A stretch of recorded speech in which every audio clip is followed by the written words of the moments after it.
Pernah nggak sih Anda ngerasa kalau internet yang kita pakai tiap hari ini kok kayaknya bukan punya kita ya? Nah, dalam beberapa menit ke depan, kita bakal coba kupas tuntas soal ide besar yang bisa mengubah semua itu, Web3.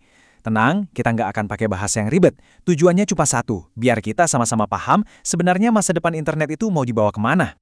Coba deh, pikirin lagi. Waktu kita upload foto, nulis status, atau bahkan pas kita beli item langka di game favorit kita, sebenarnya siapa sih yang punya semua itu? Pertanyaan ini nih yang jadi kunci pembahasan kita kali ini. Dan jawabannya mungkin bakal bikin Anda kaget. Oke, kita bedah dulu ya masalah utamanya.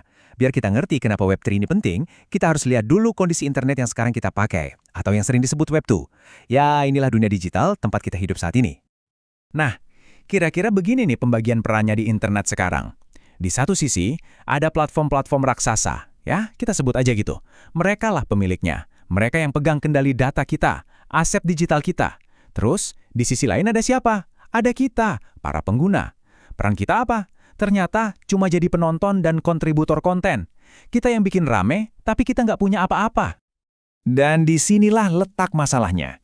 Kita yang bikin konten, kita yang bagiin momen-momen penting, kita yang bangun komunitas. Tapi ujung-ujungnya, semua kendali ada di tangan mereka. Rasanya kayak kita cuma numpang atau nyewa di internet ini, bukan benar-benar punya rumah sendiri. Ini masalah besar yang coba dipecahkan. Tapi, gimana kalau ada cara lain? Gimana kalau kita bisa balikin keadaan? Nah, sekarang kita masuk ke solusinya. Selamat datang di era Web3, sebuah visi di mana internet itu benar-benar jadi milik penggunanya. Jadi, apa sih ide utamanya Web3? Yang pertama, dan yang paling krusial, kontrol ada di tangan pengguna. Ini perubahan total. Dari yang tadinya semua diatur platform, sekarang kita sebagai individu yang pegang kendali. Ide berikutnya lebih kuat lagi. Data kita yang milik kita. Coba bayangin dunia di mana setiap jejak digital, setiap informasi tentang diri kita, itu nggak lagi jadi barang dagangan perusahaan lain. Di dunia Web3, data itu punya Anda. Titik. Sesederhana itu. Terus, gimana caranya semua ini bisa kejadian? Kuncinya ada di satu kata ini, desentralisasi. Jadi, alih-alih semua data dan kuasa itu disimpan di satu server pusat punya satu perusahaan, Web3 menyebarkannya ke ribuan komputer di seluruh dunia. Artinya, gak ada lagi satu pihak tunggal yang bisa mengontrol semuanya.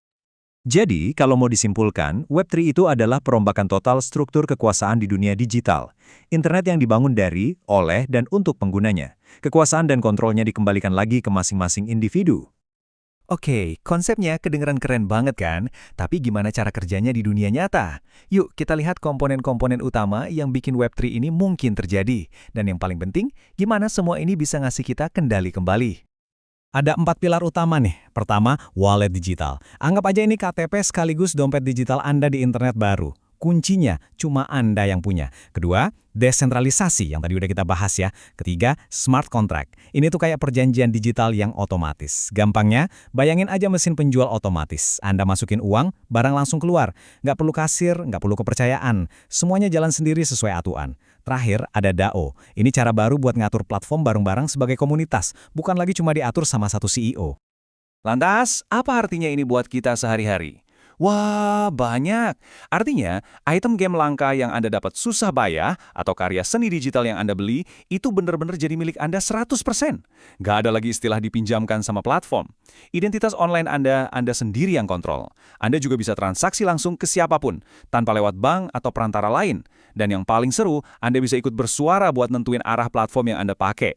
Keren kan? Eits, tapi tunggu dulu. Seperti semua teknologi baru yang revolusioner, perjalanannya nggak akan selalu mulus. Web3 ini punya potensi yang luar biasa besar, tapi kita juga harus jujur dan realistis sama tantangan yang ada di depan mata. Kita harus lihat ini dari dua sisi, biar adil. Di satu sisi, potensinya wow, luar biasa. Kita bisa punya kepemilikan penuh, inovasi bisnis baru bisa muncul, dan semuanya lebih transparan. Tapi di sisi lain, tantangannya juga nyata. Buat orang awam, teknologinya masih rumit. Penggunanya juga belum banyak. Dan yang nggak kalah penting, aturan main dari pemerintah di banyak negara juga masih belum jelas. Nah, pada akhirnya pertanyaan ini kembali lagi ke kita semua. Pergeseran dari internet di mana kita cuma jadi penumpang ke internet di mana kita bisa jadi pemiliknya, itu sedang terjadi. Mungkin pelan, tapi pasti. Jadi pertanyaannya bukan lagi apakah internet akan berubah, tapi lebih ke bagaimana kita mau ikut ambil bagian di dalamnya. Gimana menurut Anda? Siapkah kita untuk internet yang baru ini?